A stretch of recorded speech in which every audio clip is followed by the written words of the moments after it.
The dead star had no light of its own. It hung in space like a cold eye that had stopped blinking long ago. Around it floated dust, broken rocks, and old silence. No ship came here by choice. Maps marked the area as empty, yet warnings still filled the data lines. Ancient warnings. Alien warnings. The human research ship Quiet Dawn moved slowly, engines low and careful. Captain Daniel Moore stood on the bridge with his hands behind his back. He was not a loud man. He did not shout orders. He watched the screens and listened to his crew. On the main display, something strange floated near the dead star. It looked like a broken ring. The structure was huge, larger than any human station. Parts of it were missing, as if time itself had eaten away at the metal. The surface was dark, with lines cut deep into it. Those lines formed shapes, not words, not pictures, but something in between. They seemed old. Very old. "That's the object," said the navigator softly. "No power signals. No weapons. No movement." Daniel nodded. "Hold position. Don't move closer yet." The ship slowed until it almost stopped. Outside the window, the broken ring turned slowly, like it was thinking. Humans had not found this place by luck. They had followed small errors in old alien star maps. Tiny gaps. Tiny lies. Many alien species had maps of this region, but none of the maps agreed. That alone made humans curious. When humans asked about the dead star, the answers were always the same. "Stay away. There is nothing there. It is not for you." Some alien leaders were calm. Others were afraid. A few were angry. "This place was sealed before your kind reached space," one alien message said. "Do not open what was closed." Daniel remembered that message clearly. He also remembered the end of it. "We will not stop you. But we will not help you." Humans talked about that warning for months. Some wanted to turn back. Some wanted to rush in. In the end, they chose a different path. They chose to observe. Inside the ship, Engineer Emma Lewis sat at her station. She was young but sharp. She trusted numbers more than fear. Her eyes moved across flowing data as her hands worked the controls. "Captain," she said after a while, "I'm seeing low-level reactions from the structure." Daniel turned. "What kind of reactions?" "Not energy," Emma replied. "More like response. The background radiation changes when we move. Very small changes. Like it notices us." The science officer leaned closer. "Could be coincidence." Emma shook her head. "I thought so too. But I ran the test again. Every time the ship adjusts position, the pattern shifts. It's matching us." Daniel did not answer right away. He looked at the silent ring again. "Do nothing," he said at last. "Let's see what it does if we stay still." Minutes passed. Then an hour. The crew spoke quietly. No alarms sounded. No weapons charged. The ship simply existed near the structure. Slowly something changed. One of the deep lines on the ring began to glow. It was faint at first, like a memory trying to wake up. Then another line glowed. Then another. The light was soft, not harsh. It did not blind or threaten. It only revealed. Emma's breath caught. "Captain, it's responding to our presence, not our actions." "What do you mean?" Daniel asked. "It didn't react when we scanned it. It didn't react when we powered systems. It reacted when we arrived. When we stayed." The science officer whispered, "Like it's waiting." Daniel felt a chill but not fear. It was the feeling of standing at the edge of something large and unknown. "Record everything," he said. "No sudden moves." Across the galaxy, alien monitoring stations lit up with warnings. Long-forgotten sensors activated. Old systems whispered to one another. The humans had found the keyhole. Alien observers watched in silence. Some felt dread. Some felt regret. Long ago their ancestors had stood where humans stood now. Long ago they had tried to force answers from the ring. They had failed. On the Quiet Dawn, the crew remained calm. That alone surprised the watchers. The glowing lines on the structure began to move. Not physically but in pattern. They shifted and aligned. The broken ring seemed less broken now, as if the missing parts did not matter. Emma leaned forward. "The internal space is changing. Captain, I think it's opening." "Opening how?" Daniel asked. "Not like a door," she said. "More like a focus. Like the hole in a camera." A section of the ring grew brighter. Space inside it bent slightly, like heat above a flame. Stars behind it stretched and blurred. The crew stared. No alarms sounded. No attack came. "It's stable," the science officer said. "Whatever it is, it's not violent." Daniel nodded slowly. "That doesn't mean it's safe." "No," Emma agreed. "But it means it's not hostile." Alien messages began to arrive again. Faster now. Urgent. You must leave now. This is a mistake. You do not understand what you are touching. Daniel read them all. He did not reply right away. He turned to his crew. We are not touching it, he said. We are watching. The ship stayed where it was. The glow grew stronger. The space within the ring darkened, then cleared. For a brief moment the crew thought they saw shapes inside. Not ships. Not stars. Something else. Something distant. Then the light steadied. Emma swallowed. Captain, it's fully active now. Can you shut it down? The science officer asked. Emma shook her head. I don't think it's something you shut down. I think it decides. Daniel looked out at the keyhole, now open and calm. Then we don't decide for it, he said. We let it be. That choice echoed farther than he knew. Across the galaxy, alien leaders watched the human ship do nothing. No demands. No weapons. No attempts to control. For the first time since the ancient age, the keyhole remained open without conflict. The broken ring turned slowly beside the dead star, awake once more, reacting not to power or fear but to presence. And somewhere deep within its ancient systems, something recorded a new entry. Humans had arrived. The keyhole stayed open. It did not grow larger. It did not pull the ship closer. It simply remained calm and steady, like a deep eye looking back at the universe. Light moved inside it, slow and soft, never sharp. Inside the quiet dawn no one spoke for a long time. Dr. Michael Grant stood near the main display. He was not a soldier. He was not an explorer. He was a historian and data analyst. His job was to listen to the past when it finally spoke. Data stream is increasing, he said quietly. Not energy. Information. Images began to form in the air above the console. Not clear at first. Just shapes and colors. Then they sharpened. The first image showed an ancient alien world. Tall cities made of stone and metal stood under a bright sky. Ships filled the air. The people looked proud. Strong. Certain. Michael leaned closer. This isn't a warning, he said. It's a record. The image shifted. The same world burned.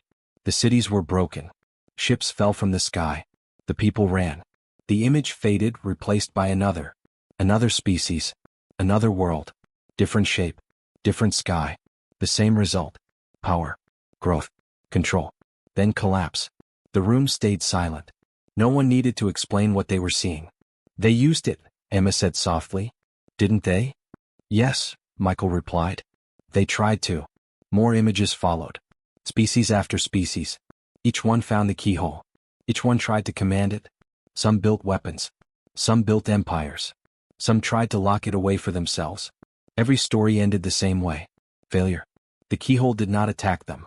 It did not judge them. It simply stopped responding. Their systems broke. Their plans fell apart.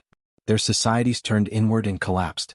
Michael's hands moved across the data, slow and careful. There's something strange here, he said. What is it? Captain Daniel Moore asked. Michael pointed to a long pattern running through the data. Every time a species tried to force control, the keyhole went silent. But when they studied it slowly, it stayed active longer. Emma frowned. So it rewards patience? Not rewards, Michael said. Responds. The word mattered. He looked up. It doesn't act like a machine. It acts like a test. Or maybe a mirror. Outside the ship, the keyhole shifted again. New images appeared. Not destruction this time. Knowledge. Star paths. Lost worlds. Long-dead civilizations. The crew felt the weight of time press down on them. Across the galaxy, alien governments watched the same data feed. Humans had shared it openly just as they shared all discoveries. No secrets. No locked files. That choice terrified many of them. They are seeing too much, one alien council warned.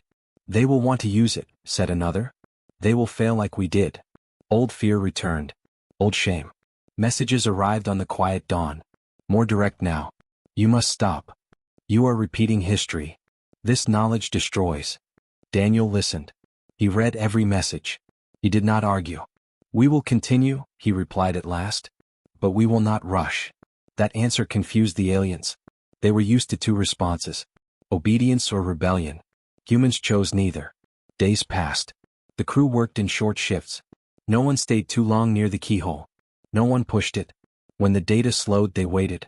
When it changed, they observed. Michael noticed something important. The keyhole gives more when we stop trying to understand it too fast, he said during a quiet moment. Emma laughed softly. You're saying it likes to be ignored? Respected, Michael corrected. It reacts when we ask questions, not when we demand answers. The data proved it. When humans tried to focus scanners too hard, the images faded. When they pulled back, the images returned. Slowly, a truth became clear. The keyhole was not built to be used. It was built to be approached. Alien fear grew stronger. Some demanded human access be cut. Others suggested force. Old instincts returned. They will weaponize it, an alien leader said. It is what all intelligent species do. But the humans did not. Instead, they sent the data to universities, to civilians, to anyone who wanted to study it. Children watched the ancient images. Teachers discussed them. No single group held control. That made the aliens more uneasy than weapons ever could. How do you stop them? One asked. You don't, another answered quietly. They are not moving toward power. They are moving toward understanding. On the quiet dawn, Michael watched a final image form. It showed the keyhole itself, newly built, surrounded by many alien species. They looked hopeful, united. Then the image froze. Michael felt a deep sadness. They all started together, he said. And all failed separately. Daniel looked at the silent ring outside the ship. Then maybe that's the real test. What test? Emma asked. Whether a species can learn from history without trying to control it. The keyhole glowed softly, steady and calm. It did not close. And for the first time in a very long time, the ancient system continued to respond. Not to power, but to patience. The warnings from the alien leaders grew louder. They were no longer careful or polite. The messages came fast, layered with fear and urgency. Councils met across many worlds. Old laws were opened. Old mistakes were remembered. This must end now. Shut it down. You are risking the balance of the galaxy. Some threats followed. Trade limits. Travel blocks. Silent pressure. On the human station near the keyhole, the crew heard every word. They did not panic. They did not argue back. Commander James Parker stood in the central control room. He was in charge of station safety and daily operations.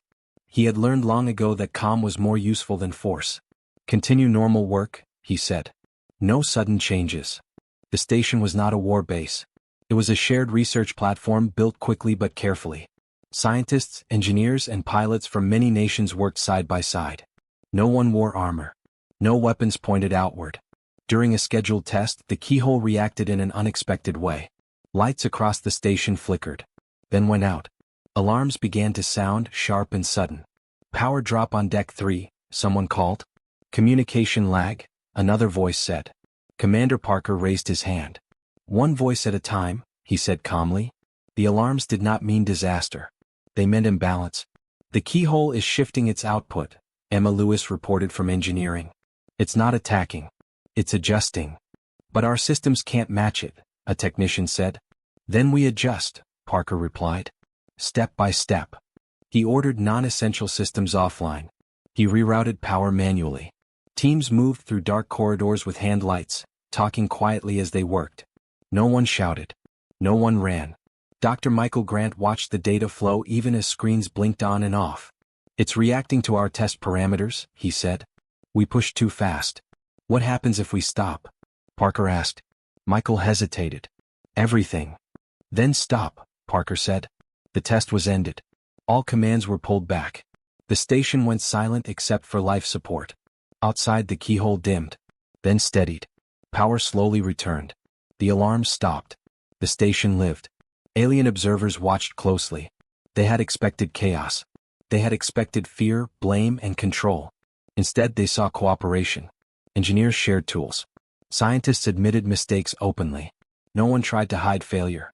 This should not work, one alien analyst said. Their system has no single command center. Another replied, yet it adapts.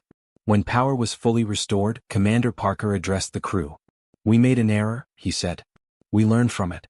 That's all. No punishment followed. No secrets were buried. The keyhole responded again, brighter now, more stable. Its internal patterns smooth. Data flow returned, slow and clear. Michael smiled faintly. It's not resisting us, he said. It's matching us. Alien leaders demanded once more that humans shut the project down. Daniel Moore replied for humanity. We are not trying to control it, he said. And we will not force it closed. We will limit our actions and share everything. That answer unsettled them. They watched as humans reduced activity instead of increasing it. They placed safeguards, not locks. They set rules based on care, not fear. The keyhole remained open. It did not surge. It did not collapse. For the first time, the ancient system stabilized in the presence of a living species. Slowly, alien observers began to understand. Humans were not ruling the keyhole. They were listening to it. And the keyhole, in its own quiet way, listened back. The keyhole changed again, but this time it was different.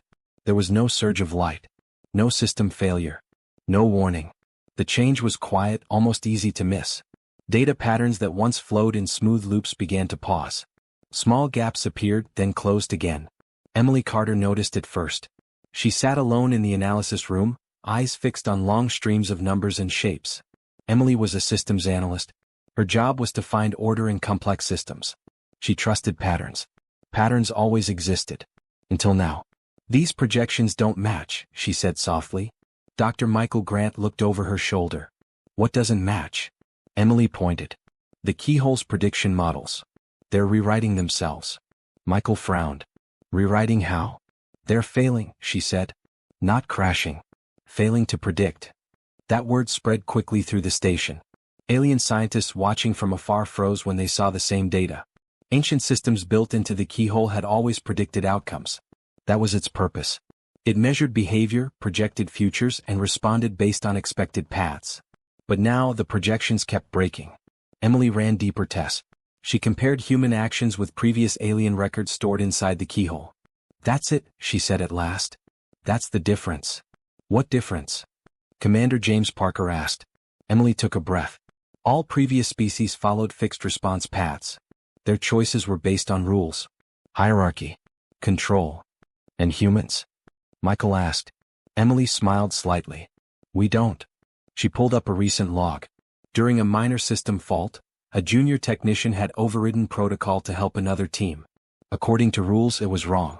According to outcome, it saved time and prevented damage. The system can't predict that, Emily said, because humans choose trust over rules. The keyhole responded to intention, not authority. And human intention changed moment to moment. Alien scientists were deeply unsettled. The system is broken, one said. No, another replied slowly. The system is confused. The keyhole began recording new data. Not images this time. Not history. Records. A new category formed inside its ancient archive. Unknown variable. Human. Emily watched the record appear on the screen. Her chest felt tight. It's labeling us, she said. As what? Parker asked. Not as a threat. Not as an ally, she replied. As unpredictable. Alien models depended on control. Every society they built assumed stable behavior. Order meant safety. Change meant collapse. Humans accepted something else. Uncertainty. When alien leaders questioned Emily directly, she answered honestly. We don't always know what we will do next, she said. And that's okay. That is dangerous, an alien scientist replied. Emily shook her head. Only if you're afraid of change. The keyhole pulsed softly, steady and calm. For the first time in its long existence, it could not see ahead. And for the first time, it did not close itself in response. It stayed open. Watching. Learning. Recording. The ancient system had met something it could not control. And it did not reject it. It adjusted. Quietly, the galaxy felt the shift.